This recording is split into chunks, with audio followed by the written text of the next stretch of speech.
dear friend and a trusted mentor. And I just hope that my leadership over the next few years makes her proud. So, I love you. That's right. Mary Kay.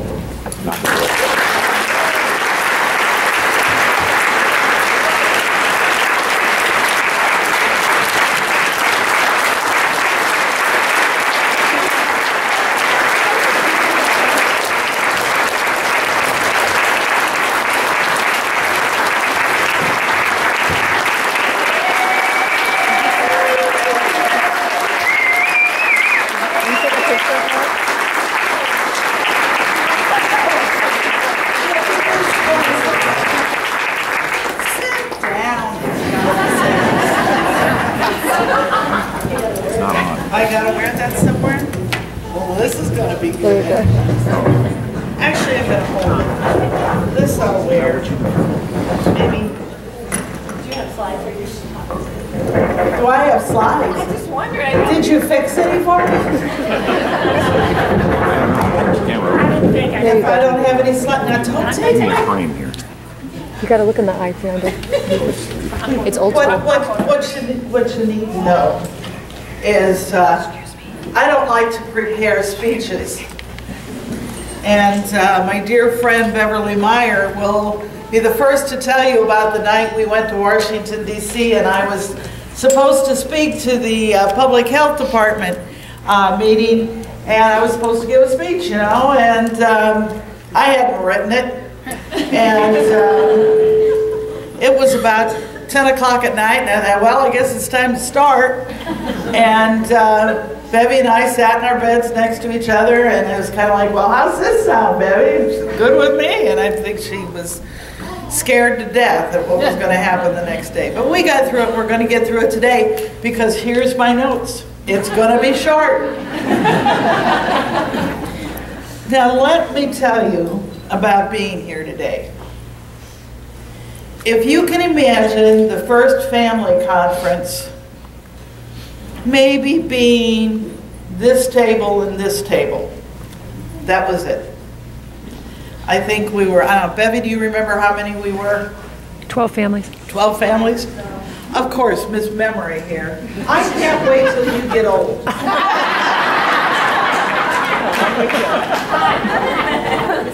But it was a very small group. But the thing that we learned that day was how much we could learn from each other.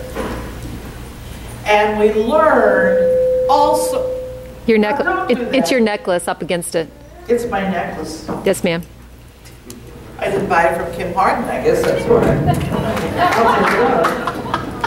Oh, now I'm going to be all screwed up.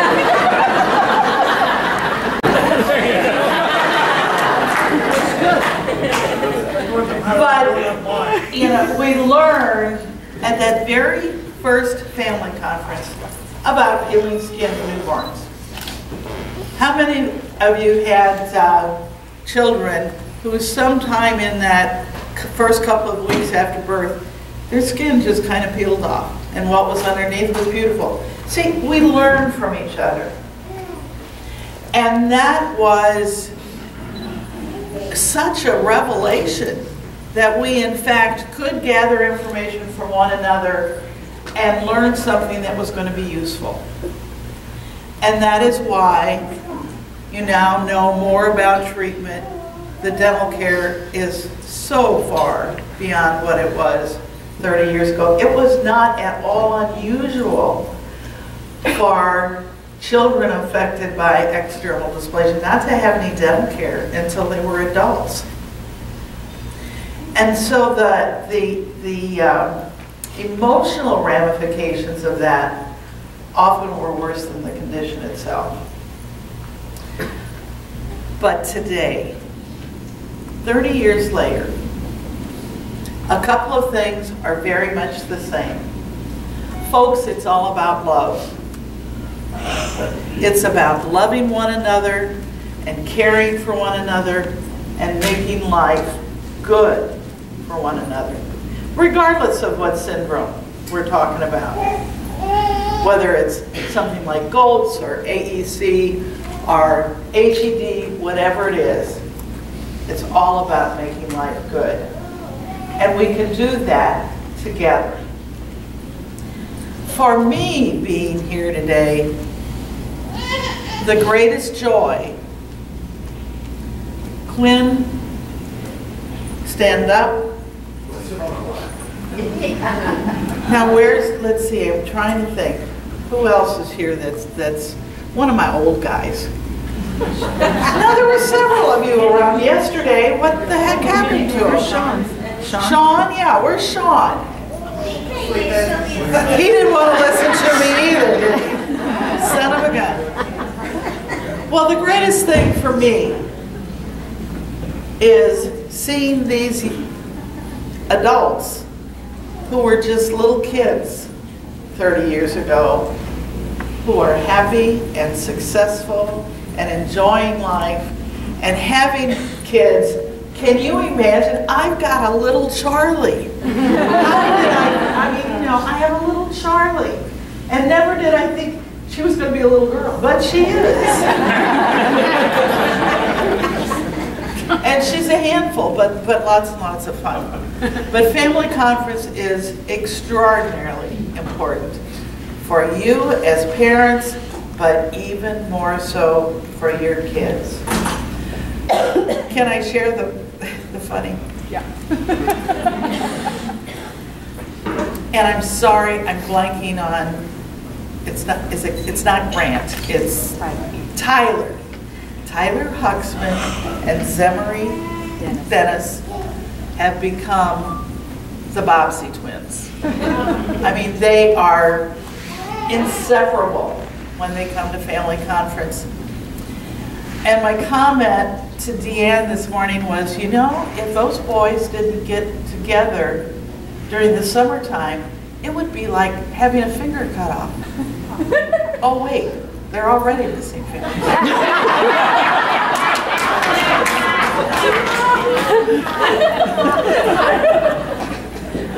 Folks, it's good to laugh. You know, I often, one of the blessings in my son, Chuck, is that he always made us laugh. And I know some of you are real tired of this story, but it's still one of my favorites. We were at a conference, a farm conference. We're a farm family. We grow corn and soybeans in southwestern Illinois. And my husband and Chuck had gone into a room where there were some salesmen for various agriculture products. And one of the salesmen was in there and it was like, little guy, tell me what your name is. Well, you know, when you're 5 years old, your parents have told you really shouldn't talk to strangers. And so Charlie was not telling him his name, and so finally the salesman says, well, you know, if you don't tell me your name, I'm going to pick you up and shake you so hard your teeth will fall out.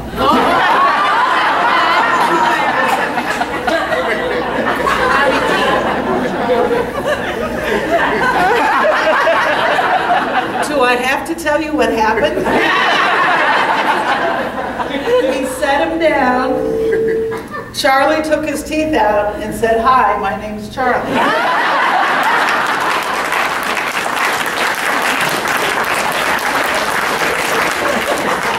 And you know what, folks? It's okay to laugh at your kid. It's really okay. I think sometimes we worry so much. You know, we worry about stuff that's way down the road. You know, they're not even out of diapers and we're worried about what's going to happen when they go to school.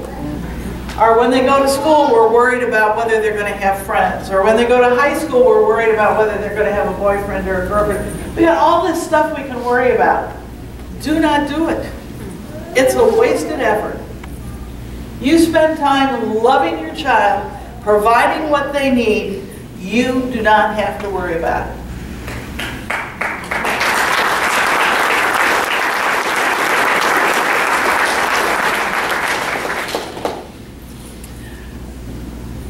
If you need to cry, how many of you have cried? Does that count? I wasn't going going to tell them about what, how often you sent me over the edge, but that's, brought it up. But if you need to cry, go in a closet. Save your tears for yourself. Your child doesn't need to see your tears. What your child needs to see is your support, your confidence in them, your expectations that they're going to be everything they can possibly be, even if the challenges are considerable. One of my very favorite people is Kelly Hoffman. And I don't know, Kelly, are you in here? Yeah, she doesn't want to listen to me either. But Kelly Hoffman is a young mom from the Atlanta area with a little girl with more challenges than anybody ought to have. And yet she has a mother who supports her and cares for her. So much for the necklace. Maybe I'm too close to you. I'll back up. But Kelly provides everything that Maddie could possibly want. And even with Maddie's somewhat limited abilities, she is everything that we could hope she could be. And that's what you want. 2 generations ago, folks who were affected by ED didn't know there was anybody else. When our Charlie was diagnosed, and I went to people, and nobody knows anything. And that was true. Nobody knew anything. And a lot of those folks back in that day had a lot of struggles. Their condition wasn't understood, either by themselves or their families. They didn't know what life was going to bring them. And so their expectations were not high. Why shouldn't you have anything but high expectations? You give them the chance to succeed and let them do it. And then you end up with Andrew James, who's about to get married in October. Andrew Catherman isn't with us, but Andrew's going to sit for his bar exam in a couple of weeks. I mean, the stories of success go on and on and on. So what I want you to do is to support that child. Give them all the love you can. I want you to get dental care. I'm going to tell you that's the single most important aspect of life for individuals who don't have a pretty smile. There's been enough science done about self-esteem and the lack of oral health care to show us that it's imperative. And with the treatment fund and the opportunities for dental care, there's no excuses. And for God's sakes, don't wait too long.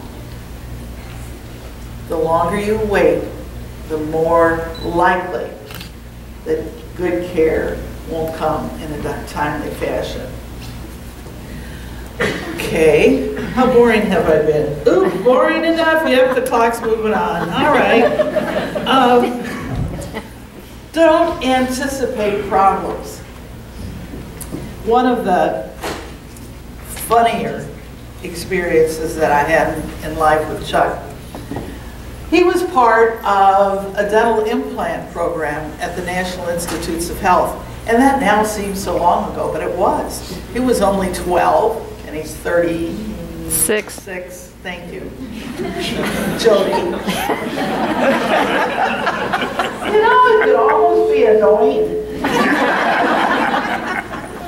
That's why you love me. That's why I love you. That's so true. When I go to the home, I'm going to take you along so you can remember everything. Okay.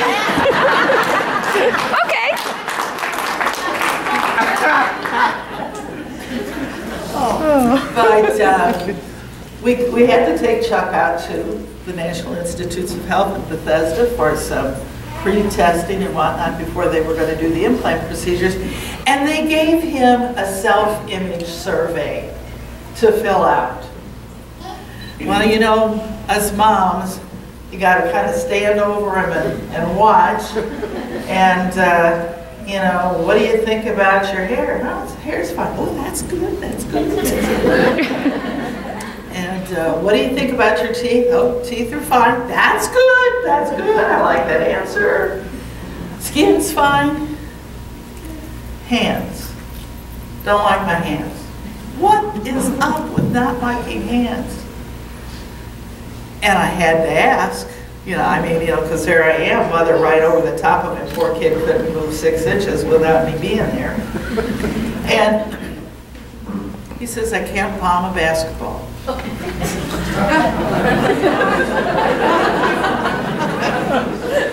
You get it? I can't palm. We parents are going to worry about more crap that's not worth worrying about, and the stuff that the kids are going to worry about is never going to occur to you. So you let them,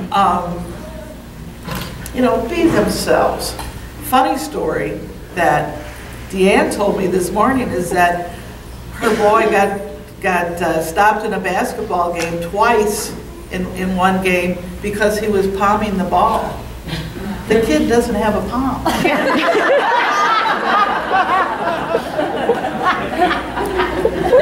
So, you know, we obviously still have some education. And Chuck would even tell you, he was playing basketball. Well, the school would tell the referees that there was this kid that couldn't perspire. And he had a referee that literally accompanied him up and down the floor and kept going, are you okay? So, we start all of this with some good humor and a good understanding that life can be so good. Yesterday I said to somebody, you know, none of us get the perfect life. None of us are promised from the day we're born that everything that's going to happen to us from then on is going to be perfect. But I'm here to tell you that whatever you do with the life you get can be perfect. You can make of it what you want. And so, you know, as you leave here after these few days together, be confident that you and your family are going to do well. Be confident that your little person is going to grow up to be somebody like Jack Kriz, who's short a couple of fingers and a little short in general. But the man is an architect. I'll never forget the first time he told me that. I was like, you're an architect? And now a lot of stuff is computerized, and Jack would tell you that. But I'm suspecting when you went to school, there was still a lot of hand drawing being done. And God love you for living your dream. So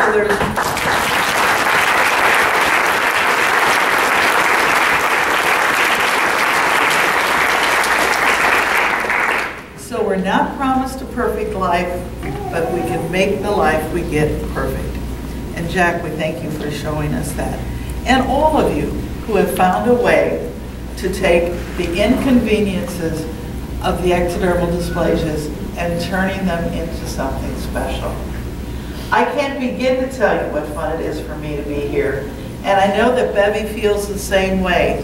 Last night, Mac Nolan, and I don't know if Mac is in here this morning or not, but he and his sister are here. I haven't seen Mac since he was, I don't know, 6, 8 years old. And he was a little blonde, imagine. He was a little blonde kid.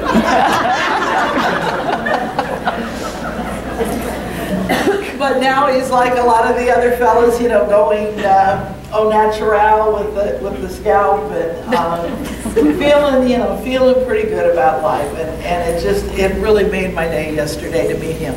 as it is for me to meet all of you. Now, I understand that I've got 2.5 seconds to finish up, but does anybody have any questions? Well, that's boring. Yes, What are you doing in retirement? what am I doing in retirement? Well, I had all these plans, including going back to school. It hasn't happened. I am, my main task these days is mentoring 7 grandchildren. Woo. Yeah, they're a prolific bunch, let me tell you. They are 12, 11, 10, 10, 8, 5, and 2. And last weekend I had all 7 of them.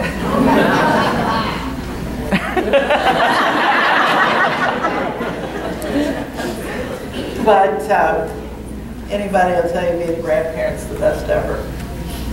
So, you know, I serve on some committees and go count money in church every Monday morning, which is, you know, a good thing. I will tell you that I'm strong in my faith, and that has been the key to my life.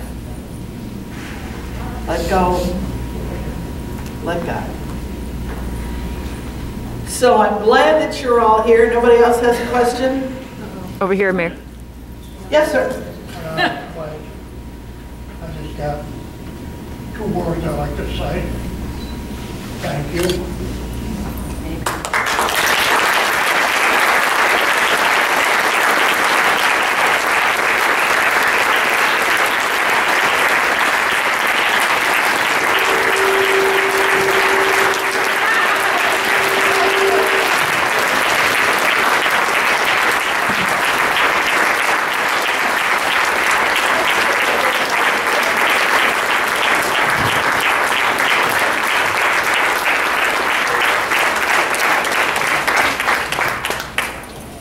Wow.